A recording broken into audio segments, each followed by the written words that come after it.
Damas, caballeros, esta noche vamos a abordar algunos temas bastante interesantes, de palpitante actualidad. Obviamente, estamos en una época de inquietudes extraordinarias. Es necesario, se requiere reflexionar profundamente sobre el momento actual en que vivimos. Tenemos una poderosa civilización moderna. Se ha hecho muchos avances en el terreno de la física, de la química, de la medicina, de la ingeniería, etcétera, etcétera, etcétera. Hemos levantado una gran civilización, poderosas naves dirigidas hacia la luna han sondeado el espacio, han estudiado o han aterrizado en el suelo lunar, etc. También se han enviado naves a Venus, aunque no hayan sido tripuladas. Se proyectan excursiones a Marte. Se ha dicho que por el año 85 o algo más, Estados Unidos va a enviar un cohete atómico al planeta Marte tripulado. Aguardaremos resultados concretos sobre el particular. Todo esto en el fondo es fascinante, extraordinario. La televisión ha cumplido una gran misión. Gracias a la televisión pudimos perfectamente seguir las huellas de los cohetes que descendieron en la luna. Entonces, mucho se supo sobre la vida lunar. Se investigó bastante. Antes se pensaba que la luna era un pedazo de tierra proyectado al espacio. Las pruebas con el carbono 14 fueron definitivas. Se llegó a la conclusión lógica de que la luna es anterior a la Tierra. Es más antigua. Y esto de por sí resulta sensacional. Entonces, todos esos sabios que sostuvieron en el pasado la teoría de que la luna era un pedazo de tierra proyectado al espacio, se equivocaron lamentablemente. Repito, las pruebas con el carbono 14, el análisis riguroso de los guijarros lunares, nos indicaron que tales sabios que en el pasado sostuvieran la tesis de que la luna era un pedazo de tierra, resultó específicamente equivocado. Sí, pues, estamos en una época de grandes inquietudes científicas y nosotros debemos siquiera por un rato reflexionar profundamente sobre todas estas cosas. Ustedes están aquí porque tienen inquietudes. Yo también estoy aquí por las inquietudes que tengo. Ustedes han venido dispuestos a escucharme. Yo estoy dispuesto a platicarles. Entre ustedes y yo debe haber un intercambio de ideas. Nos hemos reunido precisamente para estudiar en conjunto muchas cosas, para analizar diversos asuntos importantes que a ustedes y a mí nos interesan. Quiero que entre todos nosotros analicemos estos temas de palpitante actualidad. Obviamente, luchamos por la conquista del espacio y esto lo estamos haciendo sinceramente. Nuestros científicos vuelan en alas de sus proyectos hacia un futuro en que el hombre ha de conquistar definitivamente a otros mundos. Pero no debemos en manera alguna dejarnos fascinar por tanta fenomenología. Conviene que con carácter propio investiguemos. Así nos evitaremos posiblemente muchos desengaños.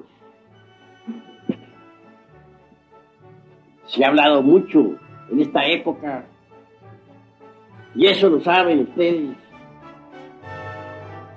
sobre la cuestión esa de naves cósmicas provenientes de otros mundos. Hay una especie de antimonia, de antítesis muy interesante entre cohetes disparados por tirios y troyanos a la Luna, o a Venus, o a Marte, etc. Y proyectos, y naves cósmicas provenientes de otros mundos. Existe cierto escepticismo que a nada conduce. Hay pues inquietudes de una y otra parte, conceptos antagónicos, opiniones encontradas. Todo esto vale la pena reflexionar. Cuando nosotros oímos hablar de platillos voladores, ponemos atención o sonreímos un poco escépticos. Pero hay algo de realidad en todo eso. A mí no me parece en modo alguno que nuestro planeta Tierra sea el único planeta habitado.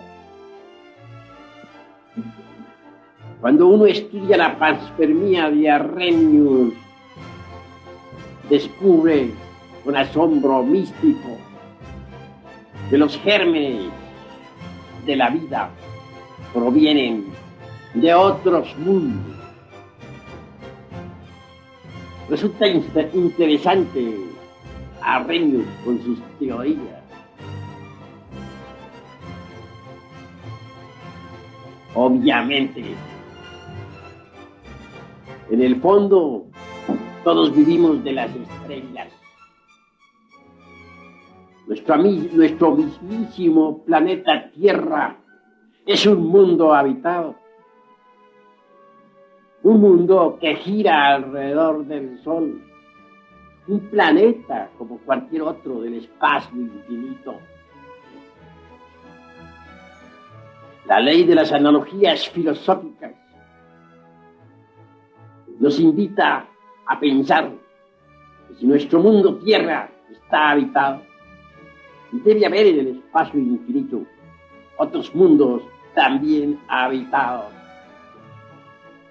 No creería yo jamás que los gérmenes de la vida universal fuesen patrimonio exclusivo del planeta Tierra. Me parece que el exclusivismo en este sentido resulta regresivo, reaccionario, retardatario. Les invito a pensar que si nosotros estamos luchando por la conquista del espacio, nuestros cohetes que viajan a velocidades extraordinarias. Es posible que en otros mundos exista también esa misma lucha. No descartaría jamás la idea de la posibilidad de gentes extraterrestres,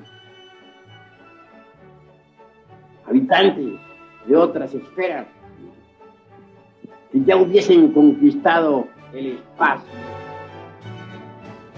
Creer que somos los únicos en un cosmos tan grandioso, compuesto por tantos y tantos millones de mundos, resulta demasiado reaccionario y exclusivista. Recuerden ustedes, en la época de Colón, muchos fueron los que se rieron de aquel sabio, de aquel gran navegante, cuando se lanzó, ya como dicen en aquella época, a través del océano, más allá del Cabo Finisterre. Entonces, en la época de Colón, se creía que la Tierra era plana, cuadrada. Nadie aceptaba la posibilidad de vida en Europa más allá del Cabo Finisterre, que significa fin de la Tierra. Dicen a veces que nosotros pensamos con mente medieval. Cuando negamos la posibilidad de vida consciente o inteligente en otros mundos, indubitablemente pensamos con criterio anticuado, antirrevolucionario, medieval. Admitamos la posibilidad de vida en otros mundos. Naves cósmicas son una realidad. Gentes hay en otros mundos habitados más cultas que nosotros, que ya conquistaron el espacio. Y de eso puedo darles a ustedes testimonio fehaciente. Si me basara en meras elucubraciones intelectuales, realmente no tendría bases como para afirmar la tesis de los mundos habitados por gentes extraterrestres. Si tú me basara únicamente en puras concepciones intelectivas o en la lógica formal o dialéctica para enfatizar la idea de la posibilidad de la existencia de los extraterrestres, no pasaría de ser un teórico más. Y en verdad me consta la existencia de los extraterrestres. Los conozco personalmente, en carne y hueso. Y por eso no tengo inconveniente alguna en dar testimonio. Si ustedes creen, está bien. Si no creen, está bien. Si aceptan, maravilloso. Si rechazan, es cuestión de ustedes. En todo caso, daré mi testimonio. Un día, no importa cuál, hallándome en el Distrito Federal, un hube de visitar el desierto de los leones. Quería estar en paz, aunque fuese por algunas horas. Deseaba entregarme a las más serenas reflexiones. De pronto me sentí atraído hacia cierto lugar del bosque.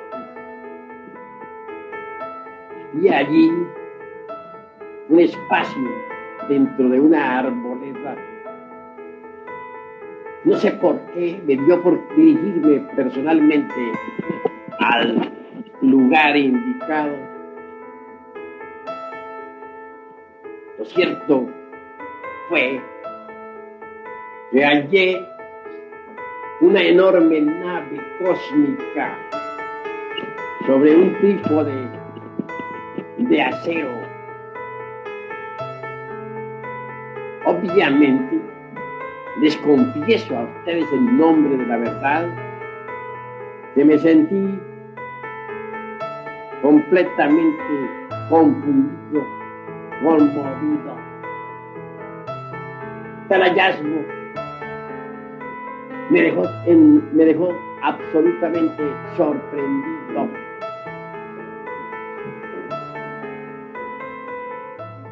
Mas ahí no paró la cuestión. Una compuerta metálica se abrió. Y vi a un jefe, capitán, descender de aquella nave. Tras de él venía la tripulación.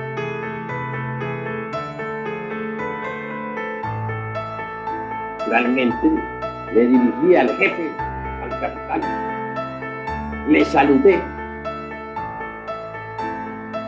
y él me contestó en perfecto español el saludo. Buenos días, le dije. Respondió el capitán, buenos días.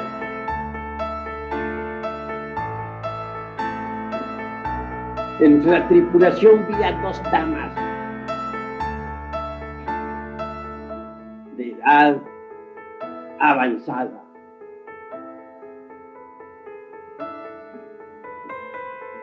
¿Qué edad tendrían? No lo sé.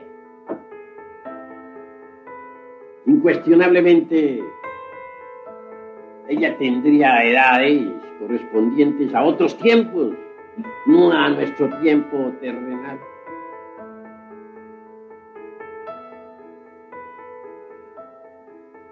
Hablé al capitán diciendo, señor,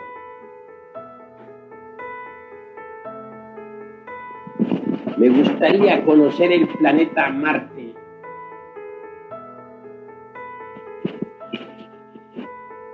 Mi propio germen espiritual divinal está relacionado con aquel mundo del espacio infinito. Mi mónada, dijera, hablando al estilo de Leibniz, de tanto se ocupó sobre las mónadas.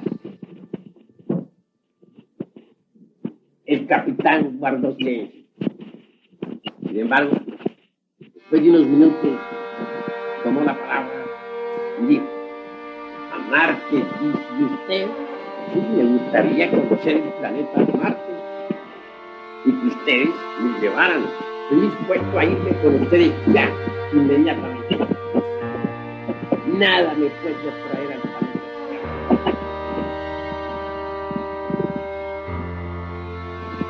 Marte. Esto es allí, ese planeta queda allí en mar. Eso está muy cerca, ¿sabes? Pero al hablar así de esa forma, comprendí que mi petición,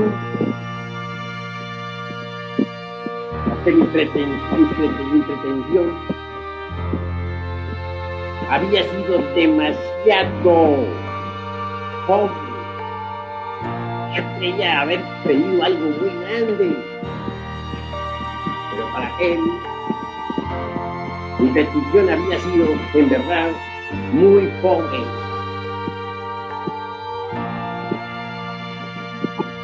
Con ciertas significaciones intuitivas, pude dar a entender que aquella nave que me había parecido tan espléndida provenía de una nave matriz que había quedado en órbita alrededor de la Tierra. Sistema solar nuestro, conocido con el nombre de Sistema Solar de Ors. No era en modo alguno para el capitán aquel más que uno de los tantos sistemas solares del inalterable infinito. Indudablemente, me hallaba frente a frente de viajeros intergalácticos, de gente que viajan de galaxia en galaxia, de individuos sabios y conscientes.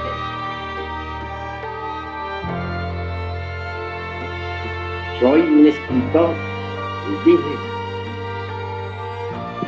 Quisiera ser llevado a otros mundos habitados con el propósito de escribir y dar testimonio fehaciente a la humanidad sobre la existencia de otros mundos habitados.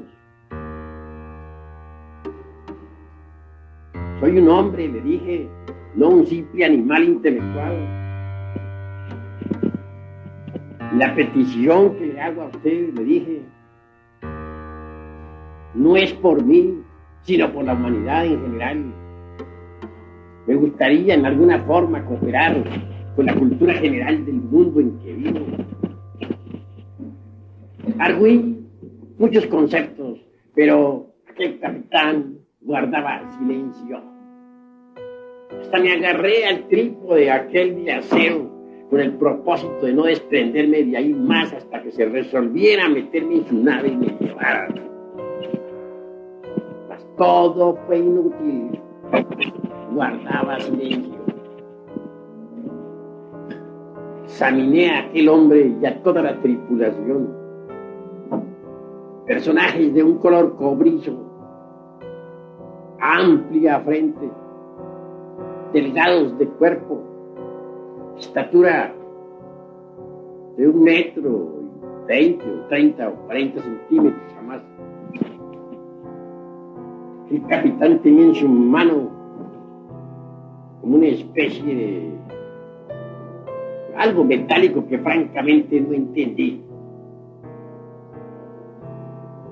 La tripulación, al fin, se sentó en unos troncos de madera que hay en el bosque. Las damas eran 2, ancianas, venerables, y yo no podía hacer menos que observar tan extrañas criaturas, inteligentes, sabias, respetuosas. No vi en ellos la perversidad terrestre. Podía notar cuidadosamente el sentido de responsabilidad moral que tenían. Hablaban poco, porque tienen un concepto muy elevado sobre la palabra. Ellos no echan a volar la palabra como nosotros. Hablan poco y dicen mucho. Para ellos, la palabra es oro, oro en polvo. Solo la usan en casos muy indispensables. No les vi cara de asesinos como nosotros, los terrícolas. Tampoco les vi los planes maquiavélicos con que tanto se adornan ciertas películas. en estas extrañas criaturas solamente brillaba la sabiduría, el amor y el poder. Hombres, pero hombres de verdad, en el sentido más completo de la palabra. Ninguno de ellos quiso raptarme, al contrario, luché demasiado rogándoles que me llevaran. Estoy seguro que si se me hubiese concedido tal petición, en modo alguno habrían hecho de mí un conejo del laboratorio. Otra cosa somos nosotros los terrícolas. Si lográramos atrapar a un extraterrestre, seguro que va para el laboratorio. En cuanto a la nave, la confiscaremos. Y con ella, como patrón, podremos construir muchas para bombardear ciudades indefensas, para conquistar otros mundos a la fuerza y hacer diablura y media. Porque nosotros, los terrícolas, empezando por mí, somos en verdad terriblemente perversos. Esa es la cruda realidad de los hechos. En modo alguno he venido aquí a lavarme las manos delante de ustedes y a decirles que soy una mansa oveja. No. Todos nosotros estamos cortados con la misma tijera. Y los defectos que yo tengo los tienen ustedes y viceversa. Así pues, el testimonio que le doy sobre aquellas gentes es sincero, en verdad, sincero. No trato en modo alguno de deformar el testimonio, de deformar la verdad. Sentados al fin aquellos tripulantes en los troncos de madera que habían en tal lugar, una de las damas se puso de pie y en nombre de toda la tripulación habló.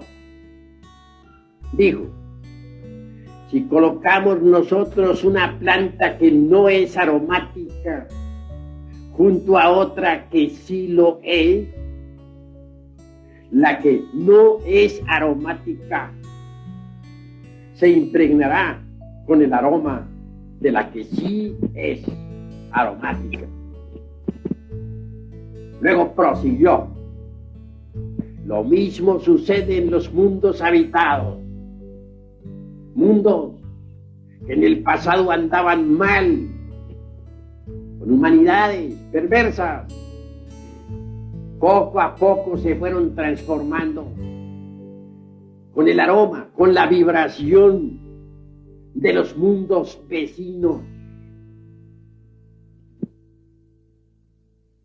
Mas nosotros, como usted ve, acabamos de llegar aquí a este planeta Tierra y no vemos que sucede lo mismo.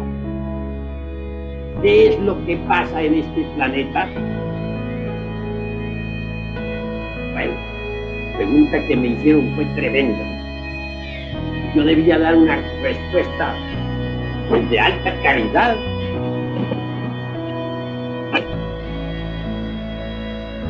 Sin reflexionarlo mucho, pero eso sí, cuidando muy bien la palabra, dije: este planeta Tierra es una equivocación de los dioses. Luego completé, redondeé el concepto lo mejor que pude para decir: este es el karma de los mundos. Karma es la palabra que representa o que significa causa y efecto. Tal causa, tal efecto. Obviamente la Tierra tiene causas que la trajeron a la existencia y posiblemente esas causas pues están más o menos equivocadas. Los efectos tienen que ser equivocados. Decir así, ese es el karma de los mundos. Con gran asombro vi de la anciana que me hablara, asintió inclinando su cabeza con una venia respetuosa. No dijo nada, no sencillamente asintió. La otra dama lo mismo, hizo una venia respetuosa. Y todos los de la tripulación, en genuflexión moderada, asintieron. Bueno, me llené de ánimo, porque pensé que me iban a jalar las orejas. Dar una respuesta a gentes que viajan de galaxia en galaxia. Un pobre diablo como yo. Será terrible, pero funcionó mi respuesta. Y eso me alegró. Claro, resolví sacar el mejor partido de aquel asentimiento. Dije, bueno, este es mi momento. Volví a reiterar mi petición de ser llevado a otro planeta del espacio infinito para dar testimonio a las gentes sobre la realidad de los mundos habitados. Soy escritor, les dije, no es por mí, es por la humanidad. Llévenme, de nada valieron los huevos. El silencio era terrible. Al fin el capitán pronunció una frase, nada más que una, porque habla poco y dice mucho y nunca empeñan la palabra si no la han de cumplir. No es como nosotros que decimos a un amigo, mañana nos encontramos a las 9 de la mañana en el café tal para que platiquemos sobre tal negocio. Y el amigo no llega. Y si llega, se presenta por allá a las 10, a las 11, a las 12. No, ellos dicen, mañana, ni un minuto antes, ni un minuto después, están presentes. Gente que habla poco y dice mucho. Parecería como si estos personajes fuesen verdaderamente dioses con cuerpos de hombre. Me daba esa impresión de platicar con ellos. Logré una respuesta, no se la niego. Pero que me dejó satisfecho. En el camino, dijo el capitán, iremos viendo. No fue más lo que me dijo, pero para mí fue definitivo. Si un terrícola me lo hubiera dicho, sencillamente habría quedado triste. Habría considerado esa palabra como una escapatoria, como una evasiva. Cuando uno solicita, por ejemplo, un empleo y le dicen, lo tendremos en cuenta para cuando haya una vacante, es como para salir corriendo a 500 kilómetros por hora. Podemos estar seguros de que hemos fracasado en la solicitud. Pero estaba hablando con extraterrestres. En el camino iremos viendo. ¿Cuál camino se refería a aquel capitán? Camino esotérico, iniciático, a una senda que yo estoy siguiendo y que muchos están siguiendo. La senda que conduce al superhombre. La senda angosta, estrecha y difícil de la cual habla el Cristo. A ese camino misterioso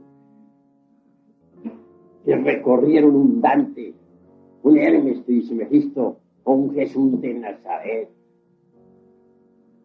Yo sigo ese camino. Por lo tanto, las palabras de aquel capitán me llenaron de ánimo. Luego me dio la mano, su diestra. Subió a la nave por una escalerilla. Le siguieron los de la tripulación. Comprendí que debía retirarme. Y así lo hice. No quería en modo alguno que mi cuerpo físico se desintegrase instantáneamente con la fuerza de aquella nave. Y me retiré. Sí, a cierta distancia. Pude observar a través de los árboles. El momento en que aquella nave despegara, giró vertiginosamente, subió lentamente hasta cierto punto y luego se precipitó en el espacio infinito, sin hacer ruido alguno.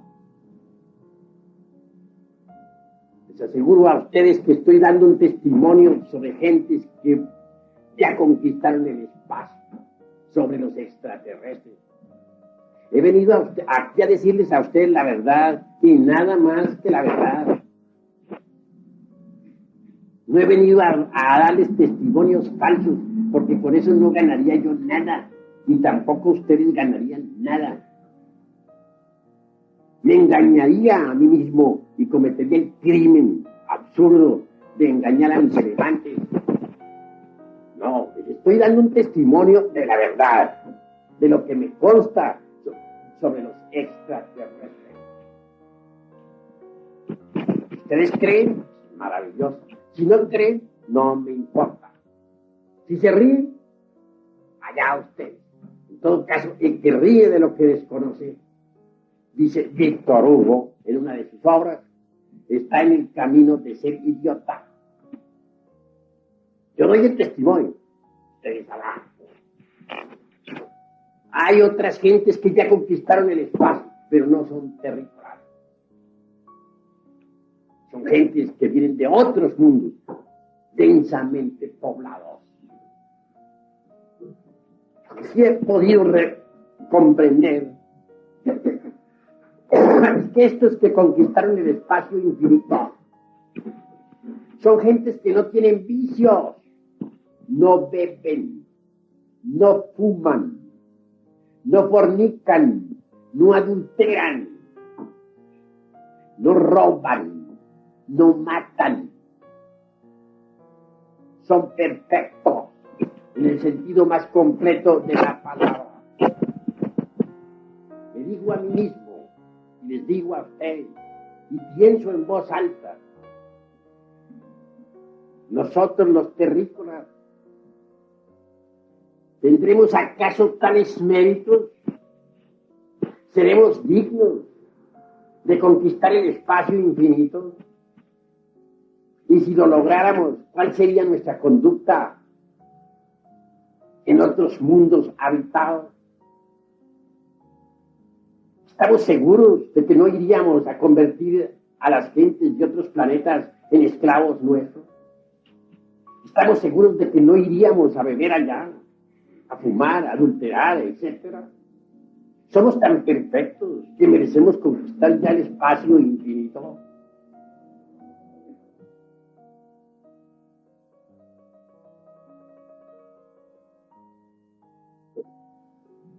Ahora bien, esas naves cósmicas, entiendo que son multidimensionales. Me parece que las 3 dimensiones de largo, ancho y alto no son todo. La geometría tridimensional de Euclides ha sido muy discutida. Esta mesa, por ejemplo, tiene largura, anchura y altura. Tiene 3 dimensiones. Pues tiene que haber una cuarta vertical en esta mesa. ¿Cuál será? Yo digo que el tiempo. ¿Cuánto tiempo hace que fue fabricada? He ahí la cuarta vertical. Existe indubitablemente también una quinta coordenada. Entiendo que es la eternidad. Más allá de la quinta dimensión, tiene que existir una sexta que no es ni el tiempo, ni tampoco el mundo tridimensional. La quinta coordenada será la eternidad, la cuarta el tiempo. ¿Y la sexta cuál será? ¿Y cuál la séptima? La sexta está más allá de la eternidad y del tiempo, y en cuanto a la séptima, es la dimensión cero desconocida. Espíritu puro, dijéramos. Indubitablemente, Tiene que haber 7 dimensiones básicas, fundamentales. Mientras tengamos nosotros el dogma tridimensional de Euclides, permaneceremos en estado regresivo retardatario. Hoy por hoy la física moderna está retardada, es regresiva, es retardataria, anticuada, porque se basa exclusivamente en las 3 dimensiones básicas fundamentales del dogma tridimensional de Euclides. Las naves extraterrestres están basadas en una geometría diferente. Yo digo que hay que crear una geometría tetradimensional. Y esto sería posible si investigáramos más a fondo el átomo. Obviamente es en el átomo donde está trazada la cuarta vertical. El día que podamos trazar la cuarta vertical en el papel, podremos también entonces crear una geometría tetradimensional. Con una geometría así podríamos fabricar naves de 4 dimensiones. Naves capaces de viajar en el tiempo, ya hacia el remoto pasado, ya hacia el remoto futuro. Con naves así podríamos conquistar el espacio infinito.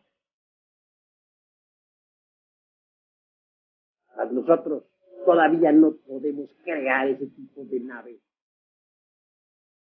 Para viajar a Marte nos echaremos 2 años en un cohete atómico. Según pude entender de las afirmaciones de aquellos extraterrestres que conocí en el desierto de los leones, en cuestión de minutos ellos están en Marte. Para ellos Marte es allí nomás, como quien dice en la tienda de la esquina. Es que ellos meten sus naves dentro de la cuarta vertical. Tales naves están propulsadas con energía solar. Y esto es maravilloso. Nosotros necesitamos enviar cohetes equipados con combustible líquido. Nuestros astronautas tienen que hacer 50,000 maromas para poder bajar en la Luna. Ellos no necesitan de tales maromas.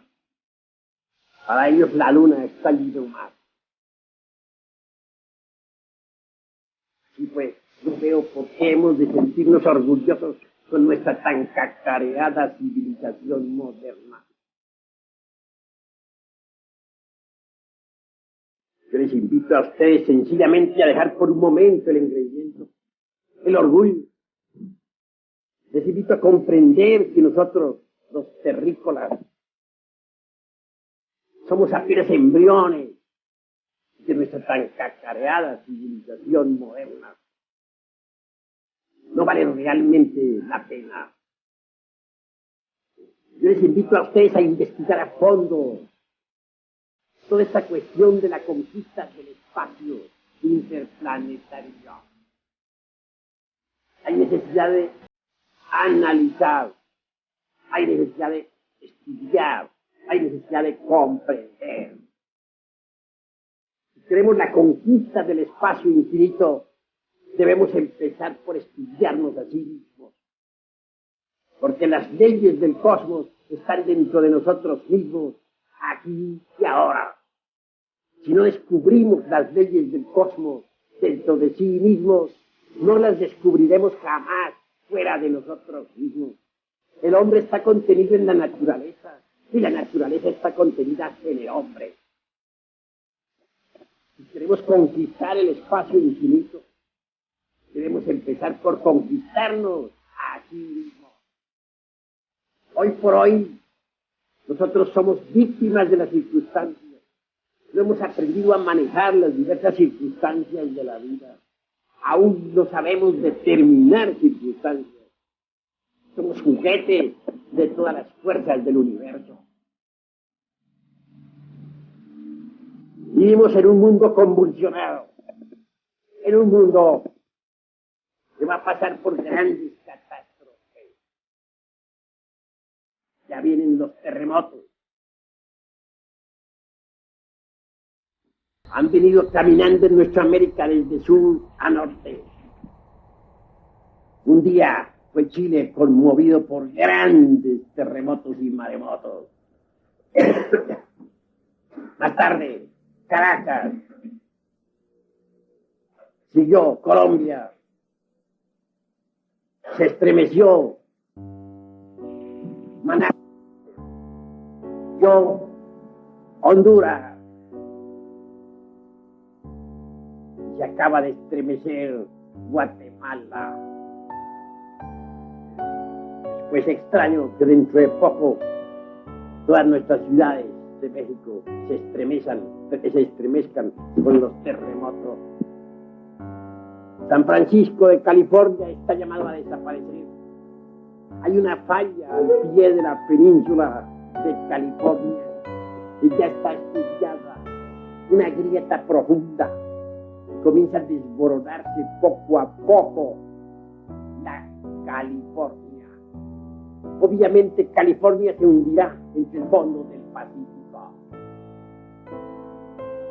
Vivimos pues en un mundo que está amenazado por grandes convulsiones y merece que nosotros reflexionemos un poco sobre el estado psicológico en que nos encontramos, sobre nuestra civilización, etcétera. El fondo de los océanos Atlántico y Pacífico está lleno de profundas grietas. En el Pacífico, sobre todo, hay algunas grietas que son tan profundas que ya ponen en contacto el fuego con el agua. El agua del océano penetra dentro del interior de la Tierra, en aquellas zonas donde está el fuego líquido, y se están formando presiones y vapores que aumentan de instante en instante. Estas presiones y vapores están originando los terremotos en grande escala. Y se van a convencer ustedes, distinguidos caballeros y damas, que antes de poco no habrá un solo lugar en el planeta Tierra donde uno pueda estar seguro. Los terremotos y maremotos tienen que intensificarse debido a las presiones y vapores subterráneos. Los hielos del Polo Norte se están derritiendo. Ya se encuentran enormes icebergs cerca del Ecuador. En el Polo Sur están produciendo aguas calientes salidas de algunos cráteres. Esas corrientes de agua caliente penetran hasta ciertos lugares cerca de Guinea. Cambios dentro del mundo Tierra. Si las presiones y vapores continúan, un día explotará la corteza terrestre. No hay duda de que hoy por hoy cualquier acontecimiento cósmico, la llegada de algún mundo gigantesco, es suficiente como para que se produzca tal explosión. Nosotros estamos sentados sobre un barril de pólvora y no nos damos cuenta. La Tierra toda se está preparando para cambios geológicos formidables. La naturaleza está actualmente pasando por procesos difíciles. Está en una gran agonía.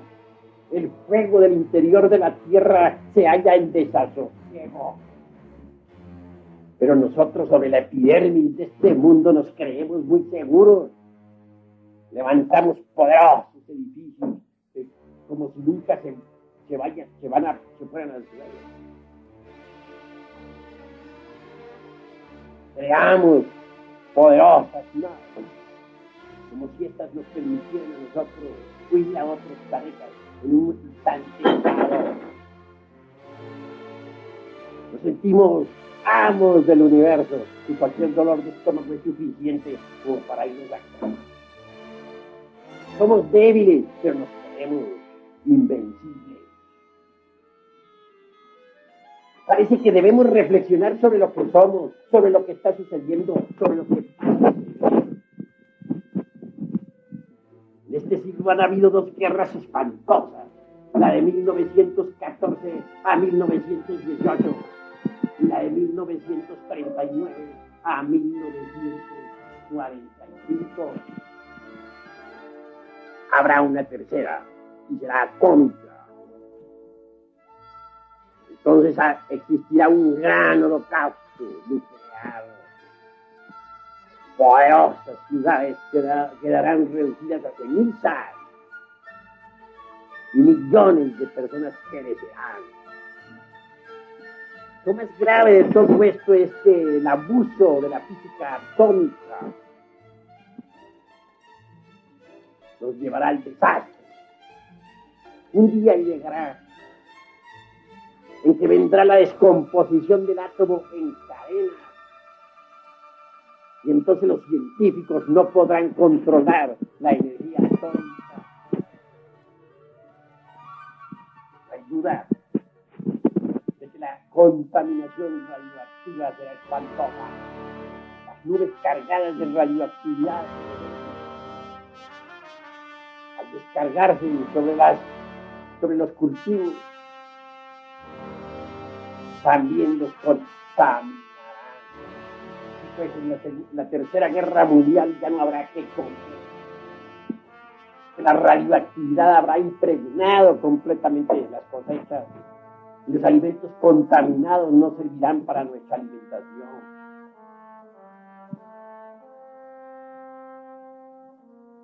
Al paso que vamos, no debemos sentirnos muy seguros de una civilización que tambarea. Ni tampoco debemos estar muy seguros de nuestras teorías, de nuestros conceptos, de nuestras ideas. Merece la pena que revisemos todo lo que hemos aprendido en la escuela, en el colegio, en la universidad, en los libros escritos por distintos escritores. No trato de atacar ninguna teoría. No, únicamente estoy invitándoles a ustedes a la reflexión. Nada más. Ese es el objeto de esta plática. Hay una ley que se conoce como ley de la entropía universal. Si nosotros colocamos dos marmitas llenas de agua, una conteniendo agua caliente y otra conteniendo agua fría, si las colocamos juntas, veremos un desorden involutivo.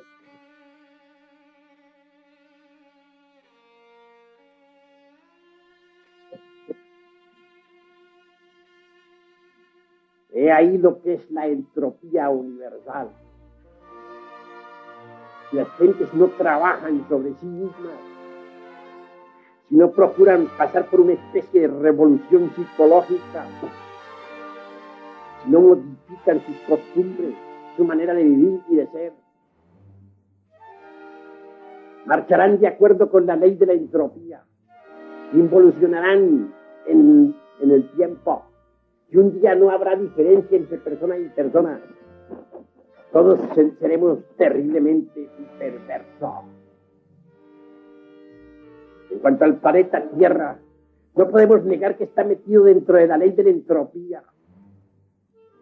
La atmósfera se halla completamente contaminada. Los mares se han convertido en enormes basureros. Muchas especies marítimas están desapareciendo. En los ríos han muerto los peces. Es difícil ya encontrar un río que no esté contaminado. Los frutos de la tierra han sido adulterados con tantos y tantos injertos. Es difícil ya comerse uno una manzana legítima. Ahora tiene uno que comer perones. Todo esto ha alterado el orden del universo, el orden de la naturaleza. Hay tierras que ya no producen. Actualmente el mundo tiene 4.500 millones de personas.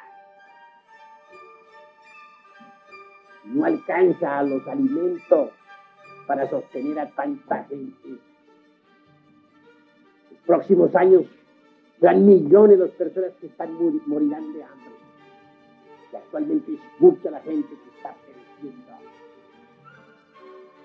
Pues la tierra toda está marchando de acuerdo con la ley de la entropía universal. Tierras que antes eran cultivables, que daban frutos en abundancia para sostener a todo el mundo, ahora con los experimentos hechos con la energía atómica, los abonos químicos han echado a perder las tierras. Todo marcha en forma involutiva. La tierra misma en este momento está agonizando. Y lo más grave es que está agonizando y nosotros no nos damos cuenta de que está agonizando. Obviamente, si una persona está agonizando, ya sabemos lo que le aguarda. Similarmente, si nuestro planeta está agonizando, debemos entender lo que le aguarda. Un día quedaría igualada la Tierra en todas partes, convertida en un Sahara, o en otros términos, convertida en una luna más del espacio infinito. Más, la sabiduría del Demiurgo, creador del universo, es grande. No está de más decirles a ustedes en forma enfática que solo mediante el sacrificio es posible la transformación. Si, por ejemplo, no sacrificáramos el combustible de la locomotora, no habría fuerza motriz para mover el tren. Similarmente diremos que mediante el gran sacrificio es posible también la transformación del mundo. Sabemos demasiado que los ejes de la Tierra se están verticalizando. No está lejano el día en que los polos se convertirán en Ecuador. No está lejano el día en que el Ecuador se convertirá en polo. Cuando esto sea, los mares cambiarán de hecho y se tragarán el planeta entero. No hay duda de que vendrá un gran caos.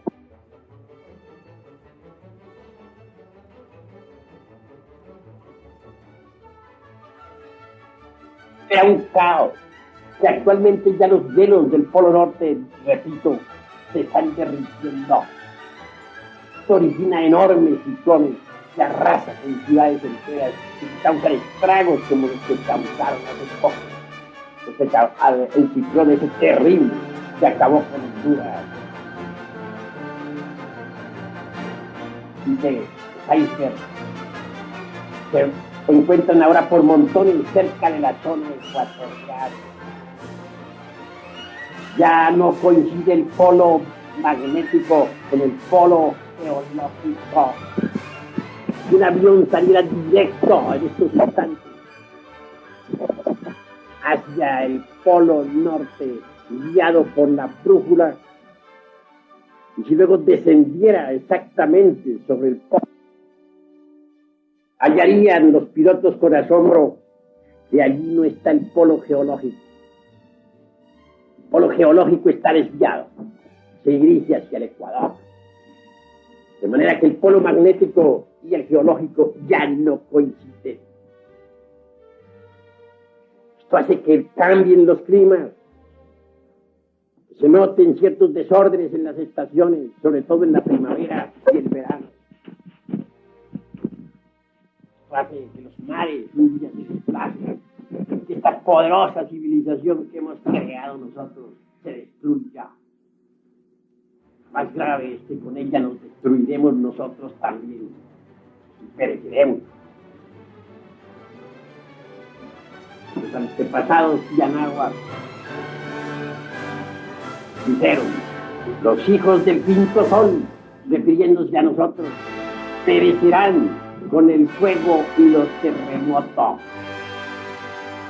Este está debidamente testimoniado ahora con la catástrofe de Guatemala, que entre paréntesis fue muy grave, y que no solamente tembló, sino que sigue temblando en este país y los muertos están aumentando. Y pues que la humanidad perecerá por el fuego y los terremotos. Y por último será definitivamente barrida de la faz de la tierra los cambios de estos. Mas así, mediante tremendo y espantoso sacrificio, surgirá un día de caos, continente nuevo donde vivirá una nueva humanidad. Ya Virgilio, el poeta de Mantua, dijo: llegó la edad de oro y una nueva progenie manda. Si nosotros somos tan perversos que provocamos guerras atómicas, habrá un día que vivirá sobre la faz de la tierra una humanidad pacífica, una humanidad llena de amor, una humanidad inocente y pura, una humanidad bella y sabia. Parece que este planeta ha salido de entre la conciencia de eso que se llama Dios, de lo inefable. Y se nos ha dado que hasta ahora hemos marchado por el camino de la perversidad. Tendremos que perecer.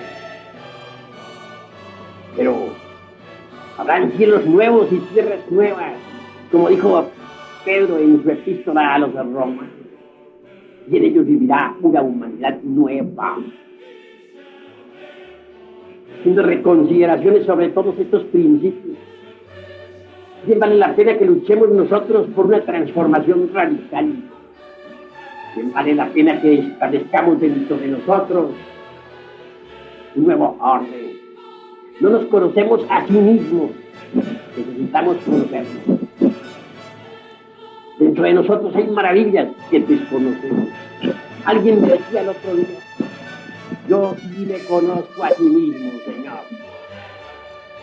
Me alegra, le respondí, que usted se conozca a sí mismo. Pero contésteme usted la siguiente pregunta: ¿cuántos átomos tiene un solo pelo de su bigote? Hacerle esta pregunta, guardó silencio. Dijo eso, y por último exclamó: eso sí no lo sé. Le dije: si usted no conoce ni siquiera cuántos átomos hay en un pelo de su bigote, ¿cómo es que se atreve a decir con un fácil que se conoce a sí mismo de forma íntegra o muy total? El hombre quedó confundido. Dentro de nosotros hay algo más que cuerpo físico. Existe una psicología revolucionaria que hay que estudiar. El cuerpo físico no es todo. Ustedes se sienten atraídos hacia lo físico. Las gentes admiten que tienen un cuerpo de carne y hueso porque lo pueden tocar, porque lo pueden palpar. Pero difícilmente aceptan que tienen una psicología. Porque esto sí no lo pueden palpar. Cuando alguien admite que tiene su propia idiosincrasia psicológica particular, individual, de hecho comienza a autoobservarse. Obviamente, cuando alguien se autoobserva, comienza a ser diferente a los demás, da las posibilidades de cambiar. Y entre toda esta humanidad habrá de ser salvado un núcleo de gentes que cambien, de gentes que logren por anticipación un cambio psicológico. Tales gentes serán asistidas y llevadas a cierto lugar del Pacífico. Desde allí podrán contemplar el duelo del agua y del fuego durante siglos. Y al fin, cuando surjan tierras nuevas del fondo de los mares, esas gentes que hayan cambiado, y al fin, cuando surjan tierras nuevas del fondo de los mares, esas gentes que hayan cambiado podrán vivir en paz, convertirse en el núcleo de una futura humanidad. Pero necesitamos cambiar, y no podríamos cambiar si no nos auto-observamos psicológicamente. Por eso dije que cuando alguien comienza a auto-observarse psicológicamente, da esperanza de cambiar, se vuelve una persona diferente. Necesitamos auto-observarnos en el pensar, en el sentir y en el obrar. Parece que no es delito la auto-observación psicológica. Me parece que no es delito intentar un cambio psicológico. Dentro de nosotros mismos, dentro de nuestra persona, existen los factores de la discordia que producen guerras en el mundo. Muchos que hablan sobre la paz en nuestro tiempo. Mussolini decía, la paz es un ramo de olivo que pende del filo de 11 millones de bayonetas.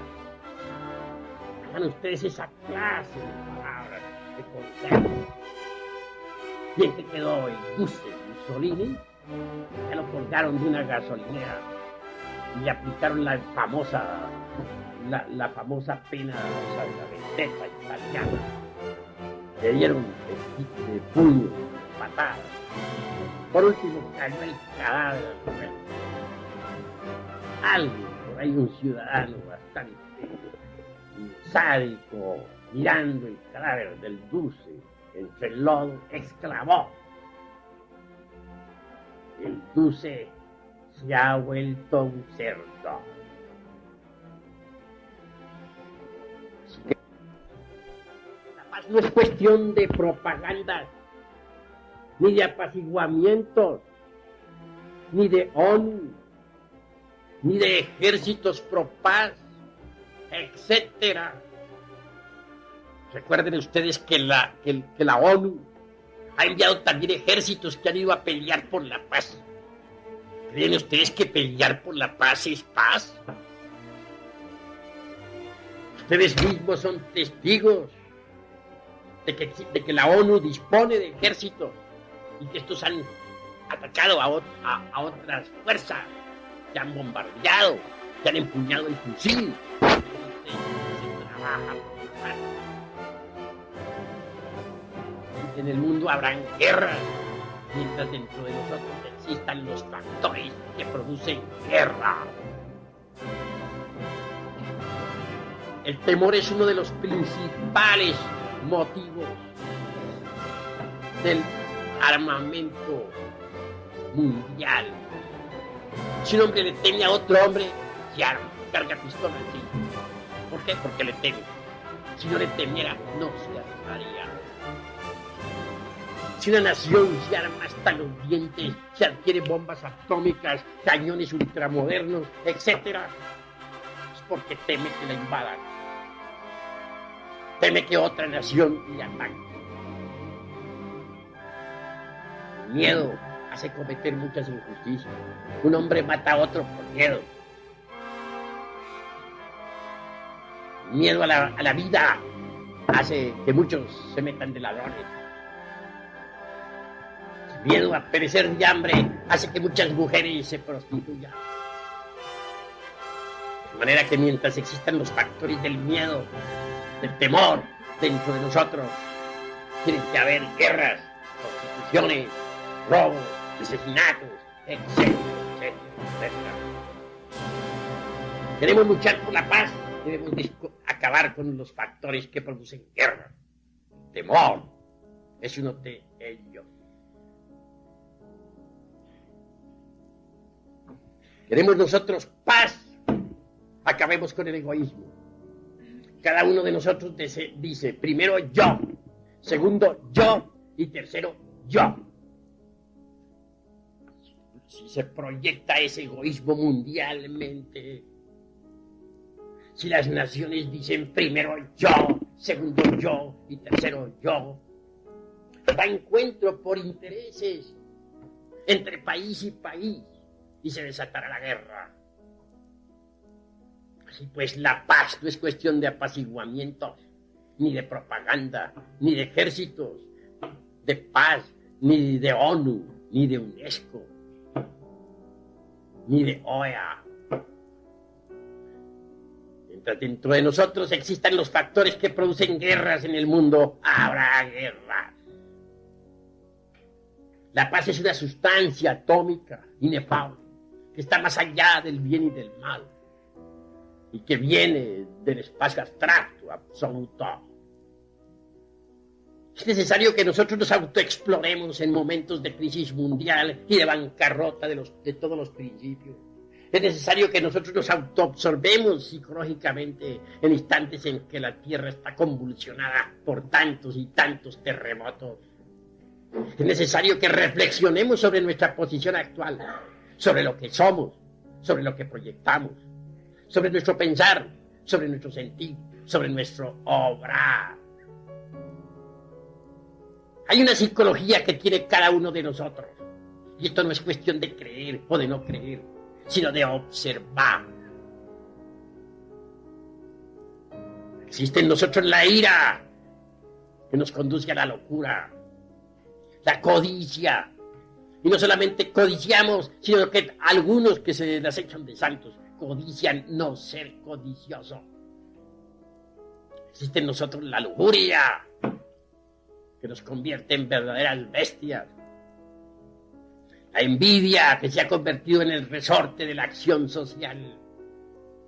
Porque si vemos que otro tiene un lindo carro ultramoderno y flamante, le envidiamos y deseamos tener otro como ese o aún mejor.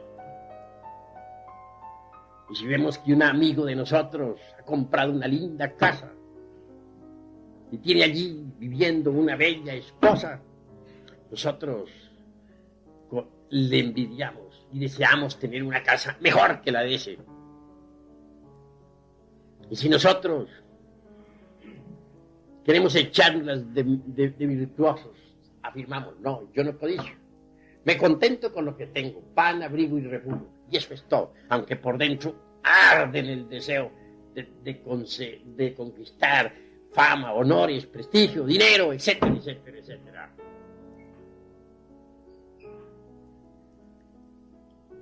Orgullo nos está corroyendo el corazón. Cada uno de nosotros tiene su orgullo particular, individual. Nos queremos demasiado a sí mismos. Y eso es gravísimo. Perezosos, pues hay muchos. Glotones, por montones. Pero nosotros no somos perezosos ni glotones. Somos muy santitos.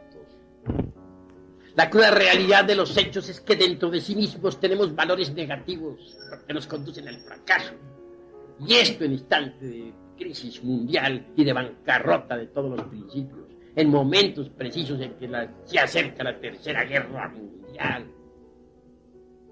Yo digo que cada uno de los defectos psicológicos que tenemos en nuestro interior es como un demonio o como una entidad tenebrosa. Cuando uno lee los 4 evangelios, encuentra un versículo donde se afirma en forma enfática que el gran Kabir Jesús de Nazaret, el Cristo, arrojó del cuerpo de la Magdalena 7 demonios. He ahí los 7 pecados capitales. Si se multiplicasen por otros 7 y otros tantos miles de 7 más, entonces lo que el gran Kabir arrojó del cuerpo de la Magdalena fue legión. Virgilio, el poeta de Mantua, dijo: aunque tuviésemos 1000 lenguas para hablar y paladar de acero, no alcanzaríamos a enumerar todos nuestros defectos cabalmente.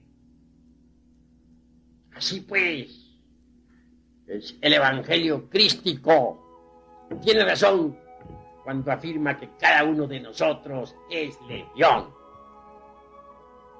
Si afirmásemos en forma clara y precisa que el yo no es algo individual, sino que constituye una pluralidad, no estaríamos exagerando la cuestión.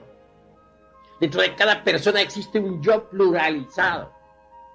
El yo envidio, el yo amo, el yo odio, el yo tengo rencor, el yo tengo lujuria, el yo tengo egoísmo, etcétera, etcétera, etcétera. Toda esta multiplicidad de yoes existen dentro de nosotros mismos, aquí y ahora. Estamos hablando en el terreno psicológico revolucionario. Estamos afirmando que dentro de nosotros existen múltiples entidades psicológicas. Esto está debidamente patentizado, está debidamente documentado por las contradicciones que tenemos en nuestra propia mente. Tan pronto estamos afirmando como negando. Nuestra mente es mente veleta. Estamos llenos de maroma psicológica. Nunca sostenemos lo mismo. Así pues, ¿de dónde devienen tantas contradicciones psicológicas? El cerebro no es más que el instrumento de la mente. No es la mente. Está hecho para elaborar el pensamiento, pero no es el pensamiento. Así pues, pensemos más a fondo. ¿De dónde vienen tantas contradicciones psicológicas? Obviamente, de la pluralidad del yo. Si dijéramos que cada uno de nuestros yos posee los 3 cerebros, intelectual, emocional y motor, no exageraríamos. En otros términos, diríamos que dentro de cada persona viven muchas personas psicológicas. También diríamos que así como existe el espacio tridimensional de Euclides, existe el espacio psicológico. No hay duda de que toda esa multiplicidad de personas psicológicas que en nosotros mora es una realidad dentro del espacio psicológico. Sin embargo, los sentidos físicos ordinarios no son capaces de percibir el espacio psicológico. Pues hay otros sentidos. El sentido de la autoobservación psicológica sí puede percibir tal espacio. Desgraciadamente, el sentido de la autoobservación psicológica está atrofiado. Mas conforme nosotros nos autoobservemos de instante en instante, de momento en momento, podremos desarrollar tal sentido. Cuando eso sea, la multiplicidad del yo será una realidad para nosotros. La veremos y también percibiremos inteligentemente el espacio psicológico. Cada uno de nosotros es legión. Tenemos la conciencia demasiado dormida. El humanoide intelectual no es capaz de ver, palpar y tocar las grandes realidades del espacio psicológico. Necesitamos despertar conciencia, pero la conciencia de nosotros está embotellada, embutida entre todos esos yoes que en su conjunto constituyen el mí mismo, el yo mismo, el sí mismo. Necesitamos desintegrar esos yoes que personifican a nuestros errores. Y eso es posible mediante la autoobservación psicológica. Es en el terreno de la vida práctica, en la fábrica o en la oficina, en la casa, en la calle o en el mercado, o donde sea, donde podemos autodescubrirnos. En relación con las gentes, los defectos que llevamos escondidos afloran totalmente. Y si estamos alertas y vigilantes como el vigía en época de guerra, entonces los vemos. Defecto descubierto debe ser enjuiciado severamente a través del análisis superlativo del ser.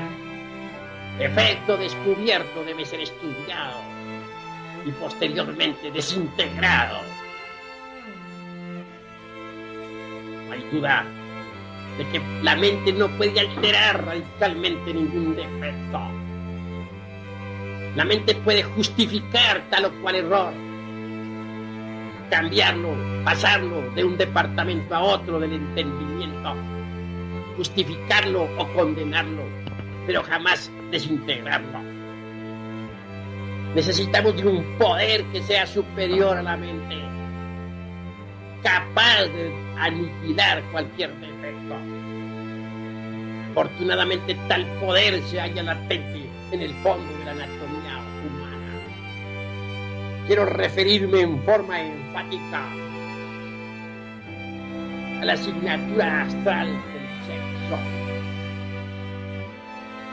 Quiero referirme en forma clara a Dios Madre, al principio amor, al eterno femenino. Quiero referirme en forma clara a la Divina Madre Kundalini Shakti, Stella Maris, o la Virgen del Mar, Tonantzin, Rea, María, Cibele, Adonía, Insoberta, cotidiana, etc. Dios Madre subyace en las profundidades de nuestro propio ser. Es un poder flamígero que solamente el psicólogo avanzado puede percibir con el sentido de la autoobservación psicológica. Si se apela a ese poder ígneo o divinal, es una variante de nuestro mismísimo ser. Podríamos desintegrar perfectamente cualquier defecto psicológico que previamente hayamos comprendido en todos los niveles de la mente.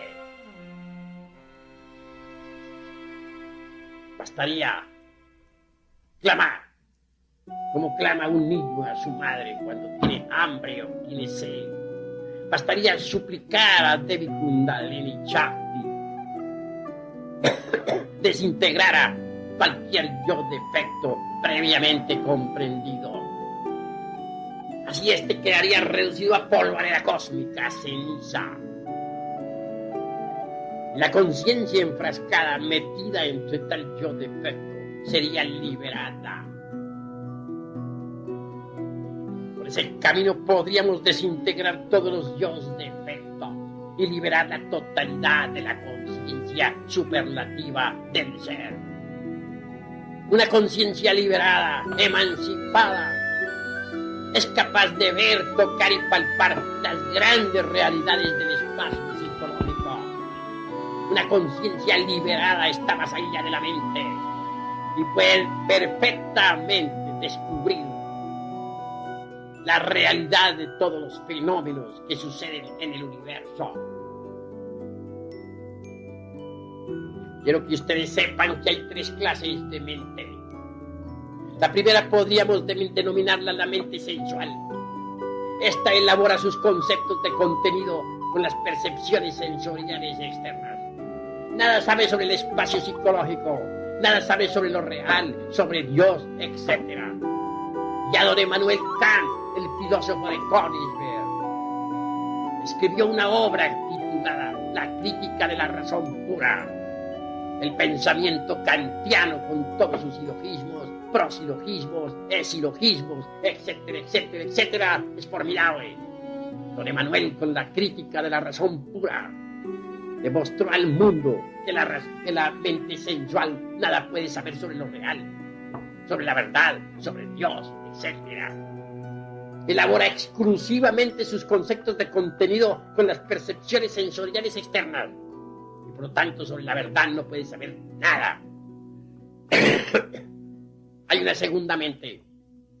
Quiero referirme a la mente intermedia.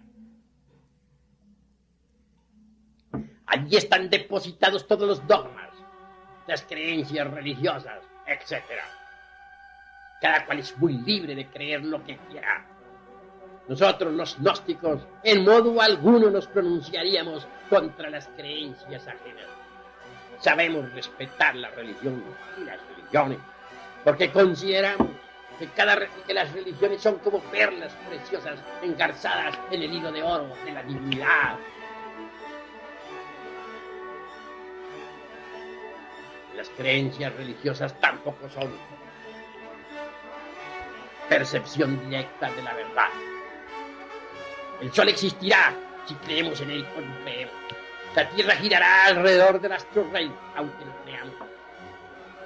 El fuego nos quemará el dedo cada vez que lo metamos en la llama, aunque nosotros no creamos. Si pues lo que un hombre crea o deje de creer, no es la verdad. Más allá de la mente intermedia está la mente interior.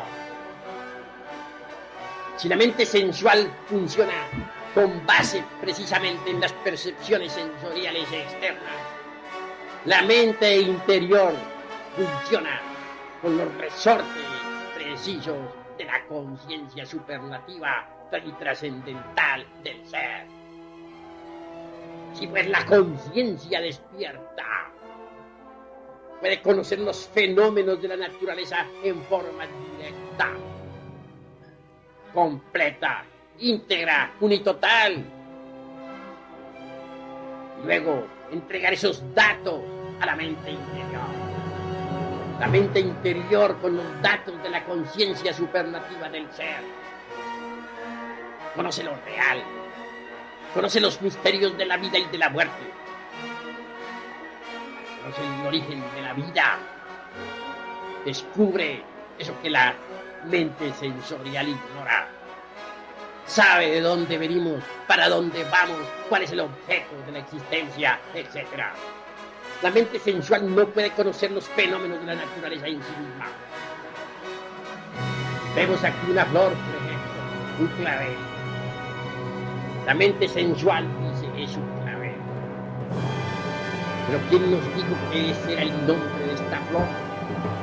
Nos lo enseñaron en la escuela, nos lo enseñaron en la casa, nos lo enseñaron las gentes. Pero a nosotros nos consta acaso que ese sea el verdadero nombre de esta flor. Nos lo enseñaron, sí. Pero ¿qué autoridad tienen los que nos lo enseñaron para ponerle un nombre a esta flor? ¿Cuál será su verdadero nombre? ¿Somos acaso los amos de la sabiduría universal para saber cuál es el nombre que el divino arquitecto ha puesto a esta flor? Con la mente interior todo cambia. Decimos, el verdadero nombre de esta flor es tal o cual. Sus componentes son tales o cual. En el colegio, en la escuela, en la universidad se nos pudo entregar la fórmula química de esta flor. Y entonces nosotros vemos en esta flor la fórmula que nos metieron en la memoria, pero no estamos viendo la flor. El nombre que nos enseñaron, pero no estamos viendo su verdadero nombre. Estamos viendo lo que nos enseñaron, estamos poniendo en la flor lo que aprendimos en la escuela, en el colegio, en la universidad. Pero no estamos viendo la flor. Verla es diferente. Tenemos que abrirnos a lo nuevo para que la flor nos hable. Tenemos que conocerla, tenemos que colocarnos en un estado receptivo. Pero nosotros somos orgullosos, nos creemos más grandes que la flor y la llamamos de tal manera. Decimos un clavel y su fórmula química es tal porque nos enseñaron en la escuela. Pero estamos viendo lo que nos enseñaron en la escuela, no estamos viendo. Conciencia sí puede ver la flor, conocer su real nombre en el cosmos, conocer sus verdaderos funcionalismos y sus reales elementos. La conciencia puede pasar esos datos a la mente interior y la mente interior puede comprenderlo. Hoy por hoy, con nuestra mente sensual, lo único que hacemos nosotros en verdad es proyectar nuestras propias ideas y conceptos sobre los fenómenos. Nadie puede aprender con la mente sensual los fenómenos de la naturaleza, porque la vida fluye incesantemente y cuando nosotros queremos retenerla, aunque sea por un instante, la matamos. Solo con la conciencia despierta expresándose a través de la mente interior podremos conocer los fenómenos en sí mismos y por sí mismos, aquí y ahora. Hay dos tipos de ciencia: la ciencia profana y la ciencia pura. En la ciencia pura no existen teorías, sino hechos. Si yo les dijera a ustedes que el conde San Germán, que vivió en los siglos XV, XVI, XVII, XVIII, XIX, etc., todavía vive, ustedes me creerían loco. Pero conozco al conde San Germán y de eso doy testimonio. Vive sostenido por una ciencia que ustedes no conocen, la ciencia pura, ciencia del superhombre, la ciencia que conocen los extraterrestres que viajan a través del espacio infinito. La ciencia de los señores de la vida y de la muerte. La ciencia de aquellos que han abierto la mente interior. Nosotros no somos sino párvulos. Conocimiento universal. Y eso es todo. Mas podemos despertar conciencia destruyendo los elementos indeseables que llevamos dentro. Y transformarnos radicalmente para convertirnos en verdaderos superhombres, en el sentido más completo de la palabra.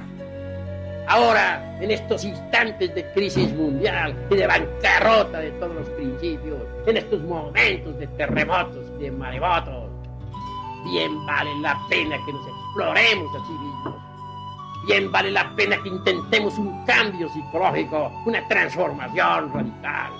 Bien vale la pena que nos levantemos en armas contra todos los conocimientos anticuados, extemporáneos. Bien vale la pena que nos convirtamos en verdaderos revolucionarios de la psicología, en verdaderos rebeldes de la inteligencia, en hombres capaces de iniciar una nueva civilización y una nueva